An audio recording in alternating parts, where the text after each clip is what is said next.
Hey everyone, it's Blake, and welcome in to episode number 4 of our WCW 1998 save and TEW 2020. This is Nitro for week 2 in January, and a lot to get to in this episode as we continue the road to sold out, and we've already set our main event for Super Brawl. So our main events are set for the next couple months, but we will talk about those as we go throughout this episode. Let's jump into this one.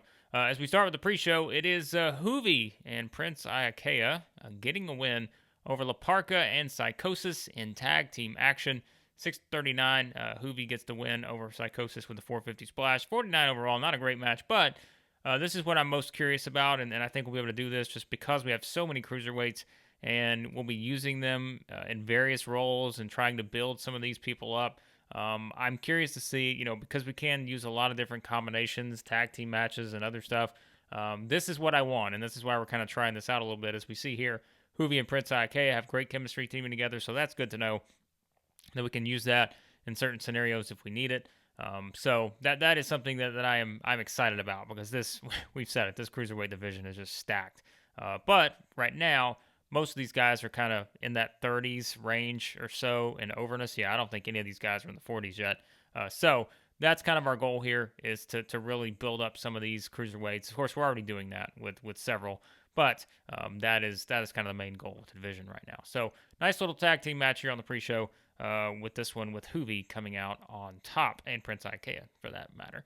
And let's jump into the main show, and it starts with a good segment here, 90 overall. Would have liked this to be much higher, but I mean, it's Hogan. Everything you expect should be 100, but it is Mean Gene coming out to the stage, and he wants to know what Hulk Hogan thinks about this championship picture that J.J. Dillon has outlined over the next couple months, with Hogan versus Sting for the WCW title. It sold out, with the winner going on to Super Bowl to take on Bret Hart. And Hogan says he doesn't care. He's already proven one time he can beat Sting. He beat Sting fair and square at Starrcade, but now the WCW higher-ups, they're trying to keep him and the NWO down yet again. They were wanting so bad to take the title off of him. But he said he beat Sting, and now look what happens. He's got to beat him again, but he says he'll have no problem doing that. And then for Bret Hart, well, Hogan says he's already beaten Bret Hart in another company. He's proven he's the big dog. Sorry, that's not a Roman Reigns reference, but Hogan saying that he's already proven he's the big dog. He's the top star, and he's not worried about Bret either. So a very confident Hogan in the start of this. But then Gene wants to know, well, what do you think about the main event? And Hogan says he hasn't heard about any main event. What is he talking about?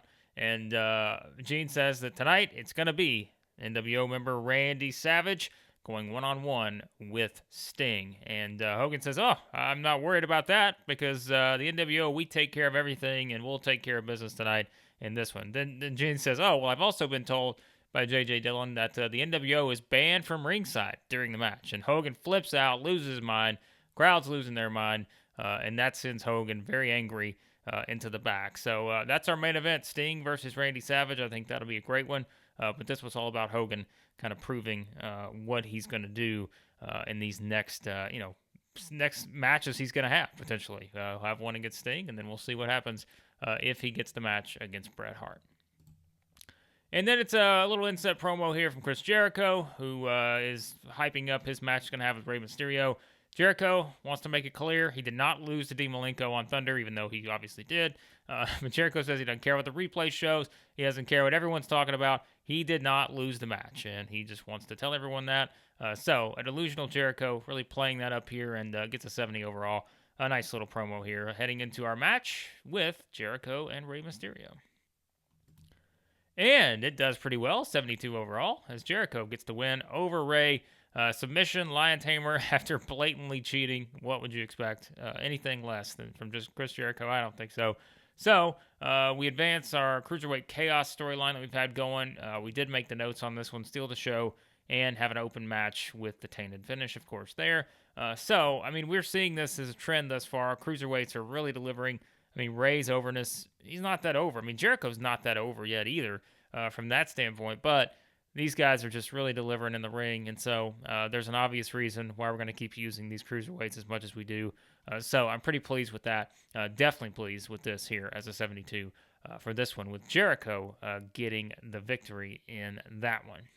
And then we are backstage, and it is Eddie Guerrero who is cutting a promo here, and looks like Eddie did not do well without a script to follow. So that's unfortunate because I think we've had a promo before that did pretty well for him without a script. So one of those random things that you just see, as we know in this game. 61, Eddie here cutting a promo, and Eddie's hyping up his cruiserweight title defense he's going to have in the match that he's going to have on Thunder, and that will be against Juvi. So it'll be Eddie Guerrero versus Juventud Guerrera on Thunder for the Cruiserweight Championship. And Eddie basically just running down Juvi and talking about, there's a reason why he's the Cruiserweight Champion, and he will prove that on Thunder. So a confident Eddie Guerrero, as usual, and he will go any means necessary to retain his Cruiserweight Championship. So that should be an interesting match. Like I said, Juvi's not very over, but we'll see. We'll see what Eddie can do in that one on Thunder. And then, wow, a 70. I am not going to lie, I'm a little surprised this did as well as it did here. I was not expecting much at all from this match, but it is the Steiner brothers getting the win over the Faces of Fear, Ming and the Barbarian, in 6:56 with Scott Steiner pinning the Barbarian with a Steinerizer there. And the finish is we have Buff Bagwell, who's had this ongoing feud with the Steiners. Buff accidentally hits the Barbarian. That allows Scott and Rick to do their thing, hit the Steinerizer there. And this was for the WCW Tag Team Championship. So the Steiners retained the titles. It was their fourth defense here. And, of course, the Steiner brothers showing excellent chemistry teaming together. We're not surprised with that at all. We get the usual boost there from their tag team specialists with all that. But, yeah, I am very surprised this did as well as it did, a 70. I mean, the Steiners are over. I know that helps. But, Ming the Barbarian, I think, are probably in the 50s range, somewhere in there, popularity-wise. But I was not. I'm telling you, when I booked this, I was like, wow, I thought this may do a 60 at best, and honestly thought it could be lower, but this comes through here. So good stuff. I mean, I'll take that for sure. 70 overall. Steiners retain the titles, and clearly we continue some stuff going on with the Steiners and the NWO as Buff, with the botched interference, allows the Steiners to get the win over the Faces of Fear. And then it is Ric Flair coming out to the ring, and as you know, on Thunder, Bret Hart was talking about, Mean Gene sort of did the same thing he did with Hogan. Mean Gene wanted to get Bret's thoughts on this whole picture and scenario with the title, and Bret was hyping up potential matches with Sting and Hogan. And then, at the very end of Thunder, as we went off the air, it was Ric Flair coming out and having a stare down with Bret. And now, Flair comes to the ring, and he says he heard Bret Hart talking about how he's the best there is, the best there was, the best there ever will be, and he wants Bret to prove that, because Flair says if there's a conversation about the best, there's only one person that belongs in that conversation, and that's him. He's the Nature Boy, and he wants Bret Hart to prove that he deserves that match at Super Brawl for the WCW Championship. And that leads to Bret Hart coming out, and Bret gets into the ring. He goes face to face, just like the stare down we had on Thunder. And Bret grabs the microphone from Flair and says he's on. That's all he needed to hear. Bret says he was fine. They've had their matches before, and he was always going to be fine with getting in the ring with Ric Flair on any occasion. And he says if that's what Ric Flair wants, then that's what he will give him, because these two have had their battles in the past, and that Bret says he did not come to WCW just to sit around and do nothing.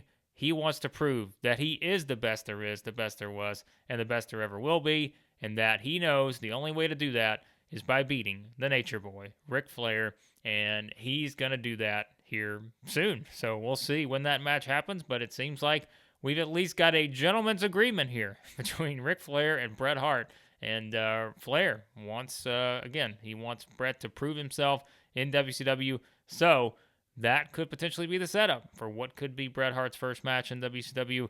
And we'll see when that happens. If that happens, we'll find out soon enough. So that is sort of the setup there for that. 85 overall, good angle here to move this forward.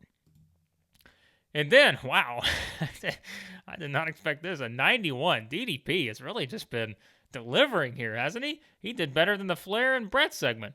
So DDP, Mean Gene, back out on the stage. I love using Mean Gene. I will go back and watch these shows, like I said, in early '98, and like Mean Gene's everywhere, but I love it. So DDP tells Mean Gene that he's ready for his next challenger, and that he beat Kurt Hennig in the main events on Thunder. He said he was going to. He's still the U.S. heavyweight champion, and he's now ready for his next challenger. And DDP says he'll be on Thunder, seeing if anyone wants to step up and to get ready, to face the challenge of having to get in the ring with the one and only Diamond Dallas Page. So just basically, your typical babyface promo here from DDP, kind of hyping himself up. But wow, I was 91. Like DDP coming through on the mic here as with our best segment thus far on this show. So good stuff from DDP. And we'll see who his next challenger may be. And I actually have an interesting note on that, which I will discuss I don't know if it'll be at the end of this episode, but maybe in a future episode coming up. But there's a note about kind of some plans we had in place for DDP's next challenger. We'll talk about that soon. And then, well, this is not a great match, and obviously I did not expect it to be, and probably went a little bit long, but that was something too where I had to kind of meet the threshold of angles versus matches, and I think we were right at 50% on this episode, so we couldn't go any lower than that without getting penalized, so we couldn't do it there. But 58, it is the Giant getting the win over Conan, so Giant going at another NWO member here, and they don't click. As soon as I booked this, I was thinking in the back of my head, I'm like, there's no way there's any chemistry between the Giant and Conan. Just one of those where you just got, again, a Giant versus Conan, who just works a different style. And so I was thinking that in the back of my head. I was like, maybe we can get away with it. Maybe they won't have bad chemistry, but nah, doesn't work. No chemistry there, and Conan's off his game. So this doesn't do great, but really this whole match is to set up what's to come, and that is the post-match angle, which does not really do as well as I thought it would either. It's a 66, as it is Hall and Nash beating down the Giant after the match. So Nash makes his return. They've kind of been teasing that we've teased it over the past couple episodes with Hall and Nash, talking about, the Giants wanting his match. They'd never had it at Starrcade. He thinks, Nash has been dodging him and all this other stuff. And Nash said he'd come back when he's ready, and to have that match, and he would have it when he was ready to have it, basically. And so this is sort of Nash making his return. Hall and Nash come out. They beat down the Giant. And, of course, that is to set up what's afterwards, and that is Nash grabbing the microphone and saying, all right, well, you know what? Now I'm ready. Now he's ready to have the match. And that basically it looks like the Giant isn't ready to have the match because they just beat him down. So sort of Nash playing mind games here with the Giant and saying, well, he's ready to have it, but whoops, the Giant's not ready because, well, he just got his ass kicked by the outsider. So that is sort of Nash, again, sort of twirling this around his thumb here, trying to sort of, play the mastermind behind all this. But it's a good promo. 79, we certainly will take that as our Giant versus Giant storyline continues here with Nash and the Giant. And then, easily our worst match on the show, really even on anything, pre-show match was better. Booker T gets the win over Hammer in 644 using the missile dropkick. Didn't have much heat. It was terrible wrestling. Well, that is good to know as we continue this whole Flock TV title storyline we've been doing. I know kind of when I set this up, I knew we were going to, from a rating standpoint, this was not going to do great just with the setup of the angle with Booker T, basically needing to run through the Flock to get to Raven. Of course, that's how we've kind of played it up in these first couple episodes. But, I mean, the Flock members are not over outside of Raven and Saturn. So this is something that we sort of expected, but we figured, we'll do it anyways just to have some fun with it. Because I thought this was kind of a fun storyline. They did, with Benoit and such that they actually did. I guess that was during the late 97 into 98. So I thought it'd be fun to kind of do something similar, not the exact same, but that's kind of what we're doing here. So Booker gets the win. There's really nothing more to it. And it's really just to set up what we see after the match, which is Raven and Saturn, sitting there in the front row, staring intently at Booker T after he gets another win over a Flock member. After beating Riggs on the previous episode, now he beats Hammer, and we'll see what eventually comes of this. 53 overall. I mean, this is kind of, it's going to drag the show down a little bit, but we have to put some storylines in motion here. We need to build up some of these guys. So that's kind of the thought process on this. So even though we lose heat here, we're gonna try to continue working on it, and we'll see what we get out of it. And then it's Goldberg.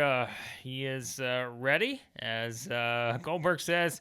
All he keeps talking about is who's next. Well, on Thunder, he knows who's next because Michael Wall Street is next, and that's basically it. Goldberg, he's talked about he's beaten everyone thus far, and he just wants to know who's next, and he's telling everyone who's next because he's going to face Michael Wall Street on Thunder. So another good promo from Goldberg. This is becoming something that we just try to put into the shows because we know we're going to get good ratings out of it. And so Goldberg, 84 here. Good stuff from him. And then it is Randy Savage, ahead of our main event here. Savage hyping his match with Sting in the main event, 85 overall. Great chemistry here still between Savage and Elizabeth.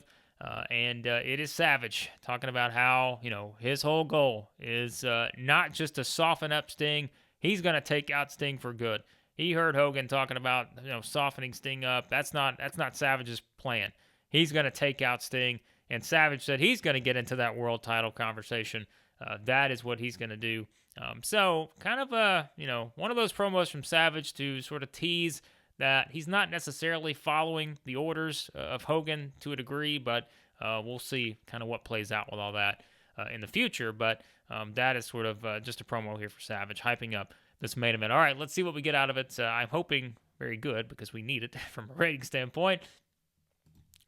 And it does do pretty well here. 84 overall. It is Sting in a superb match, getting the win over Randy Savage, 21-29. So I gave this some time. When you looked at sort of the stamina and such, maybe 98 at this point. Sting's stamina maybe not that high, but we wanted to really make this sort of a great match. We wanted to see what we could get out of it, and that's what we did here. And really from an in-ring standpoint, we take advantage of what we can, and like I mentioned, we have to hit that threshold of having a certain percentage of match time on these shows, and we just wanted to put that more into our main event, which just makes more sense. So that was the setup there. We did make it an open match, call in the ring, so they both had psychology. We advanced our world title triangle just because Sting is involved. This turned out as good as expected, and Sting gets the win over Savage. So just kind of one of your, epic sort of clashes in a main event on Nitro in 98. That's just what it was. Like, you weren't saving some of these matches for pay-per-view all the time. So this could absolutely be a pay-per-view main event, but it's Nitro in January 98. Like, we're in a war here, and we're trying to put as high a ratings as we can in the war with the WWF. So that's what we do here, and we get an 84. But after the match, oh, goodness, 79. Are you kidding me? That's way lower than I wanted it to be. Anyways, so it's after the match, here comes Hogan, and it's Hall, Nash. They're all coming out with Hogan, and Savage is in the ring, of course. And here we go. Like, it's your NWO style attack. Hogan, Hall, and Nash are going after Sting. Savage finally makes his way up. They're all four beating down Sting. We get a 79 here. That's underwhelming for me, but that's okay.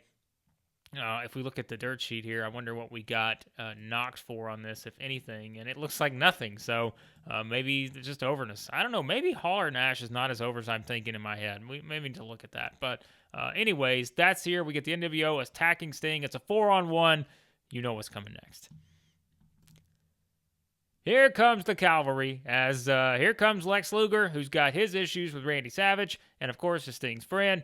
Then here comes Bret Hart, and Bret's making his way out. And so after Bret makes his way out, well, not to be, one-upped here comes Ric Flair, because, Flair has kind of thrown his, hat into the ring here about potentially getting into this world title situation if he can beat Bret Hart, maybe. We'll see what the official word is from J.J. Dillon. But so they all come out, and now we've got a 4-on-4 brawl with Hogan, Hall, Nash, and Savage going at it with Sting, Luger, Bret, and Flair.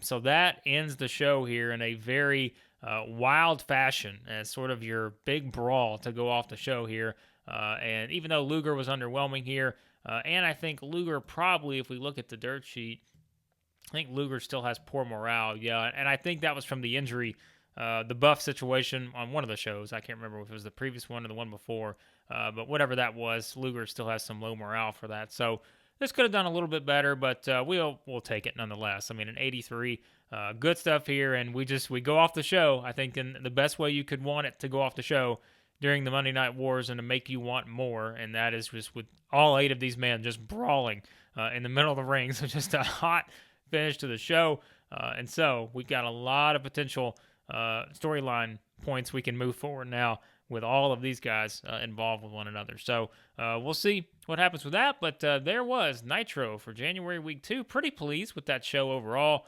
Would have liked a couple of the angles to be a little bit higher. But as we see here, the good news is we get an 85 overall in our rating, and that increases our popularity in 28 regions.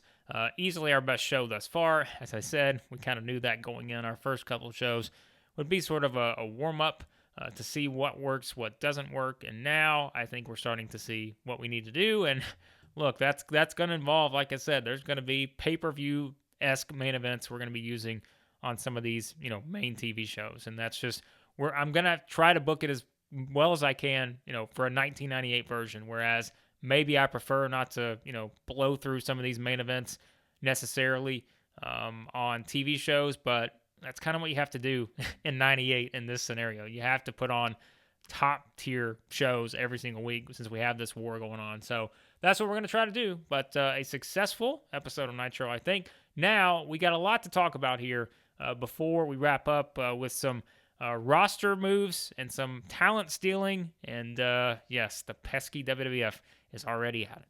Well, and right off the bat, I will tell you that when I talk about the pesky WWF and talent stealing, well, they've stolen one person, and that is the British Bulldog, who was on the roster, and I did not realize that the British Bulldog was on our roster in a handshake deal, and quickly the bidding war escalated with him, and let me just tell you, the WWF won that bidding war. So, British Bulldog, Dave Boy Smith, he is back with the WWF. So that's something we should have looked at before we started, but we got a huge roster. There was a lot we were juggling, and we just did not do it. So that's our own fault there when we look at this on that. So we'll talk more about that as we go along, but that is at least worth noting here, as we've just got a lot going on, of course, on Nitro. Awesome show, fantastic reviews. Let's look at our mail, as there's quite a few here. Sean Morley, so we shortlisted a lot of people. Of course, Sean Moeller, that's Val Venus. So he's on there. Randy Savage does not like Rey Mysterio. So here we go. My goodness, this backstage. What a mess in WCW. So Savage doesn't like Rey Mysterio. So I guess if you've watched our WWE save for 2021, perhaps Rey Mysterio is going to become the new Ricochet. We'll see if that's the case. But that is, it looks like Savage, not a fan of Rey. Kevin Nash building a clique? What do you know? I'm shocked. Are you serious? How could Kevin Nash be involved in a clique? Wow.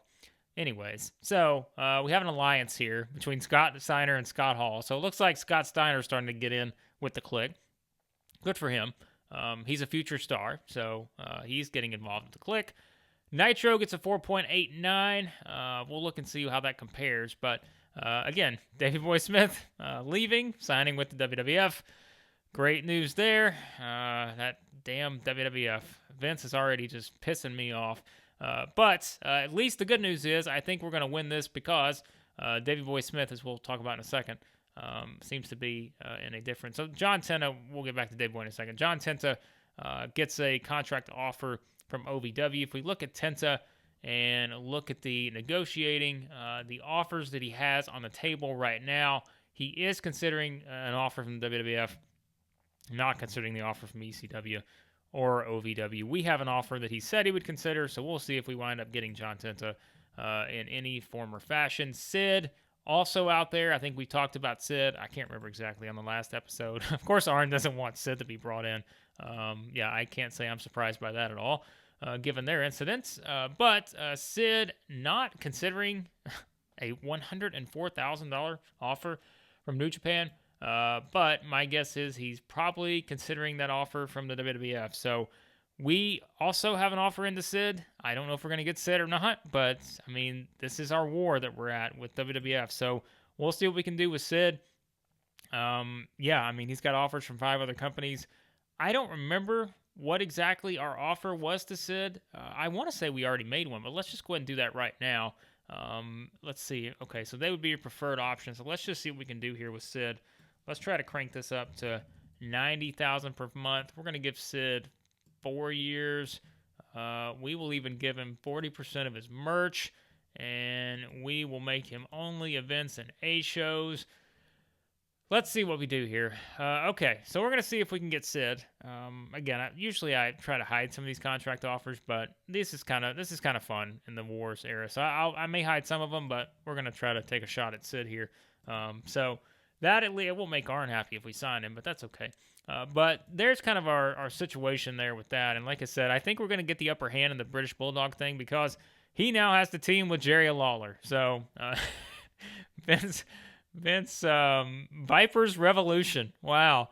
What a team name for British Bulldog and Jerry the King Lawler. Viper's Revolution. Well, I'm not going to remember that. So I think we won this one. So if British Bulldog wanted to go back to WWF for a tag team with Jerry Lawler called the Viper's Revolution, well, screw him. He can enjoy that because I would not have stuck him with such a terrible tag team or tag team name. So that is a pat on the back for WCW. So it looks like that's really about it. When we look at this, I guess we can look at Raw real quick to see what they did. So they did a 78. We did an 85. So we do better here, but we get it is The Undertaker and Steve Austin defeating the National Wrestling Alliance with Kane and Jeff Jarrett. So that's another team that's been formed in this. It looks like the Bulldog and Jerry Lawler get a win over Chainsaw Charlie and Mark Marrow. So Bulldog already getting a victory. Good to know there for him. One-man gang. So, boy, WWF has made hirings. They've hired the one-man gang. They've hired the British Bulldog. And they've immediately they're soaring these guys at the top. So 3 good matches here. I'll give them that. I mean, I guess even Farouk and Scott Pusky was a decent match too. So there's the Raw. We get the win for this week in terms of ratings. But in terms of show quality, if we look at the actual ratings and such to see how we did, and we see that there. Actually, I forgot that this was here. Why am I doing that? So it gets an 8.92 rating. So that's pretty impressive. It gets on USA Network, it gets a 3.81. So that's noteworthy there. If we look at our ratings, let's see here. It was 4.89. It got, let's see, where is the TNT? No, wait, TNT, there it goes, 4.97. So it just adds up all the ratings, we know. So if we look at it from that standpoint, that is kind of where things stand with that. And yeah, I mean, we understand kind of where we're at right now with this. Our size isn't really going anywhere. If we look at where we were at with our shows, yeah, I think obviously Sting and Savage, our best one through the shows we've had thus far. That was our best Nitro rating, 4.89. So we're going to get there, and I'm just most intrigued to see how some of these bidding wars go with this. I will say we have already stolen away a talent from the WWF. I don't want to reveal who that is just yet. I don't want you to get your hopes up too high either, because it's not a game changer by any means, but it is an interesting acquisition. I'll say that for WCW. So we'll get into more with that on future episodes, but as always, be sure to like, share, subscribe, all that good stuff. And on the next episode, we will be at Thunder for January Week 2, as we're now, just a couple weeks away from the sold-out pay-per-view. And I think we're going to start hitting a groove here pretty soon, because I think this show was a big step in the right direction, and we've kind of figured out a format I think that's going to work to do pretty well from a rating standpoint. And I'm just most fascinated to see what we can do with the WWF. Like, I just want to take these guys out. That is our goal. We're going to put them out of business, but that may be a while. So we're going to try to take all their talent if we can. So we'll get more into that on future episodes. But again, thanks for watching. As always, thanks for the great feedback. And on the next episode, it will be Thunder for Week 2 in January.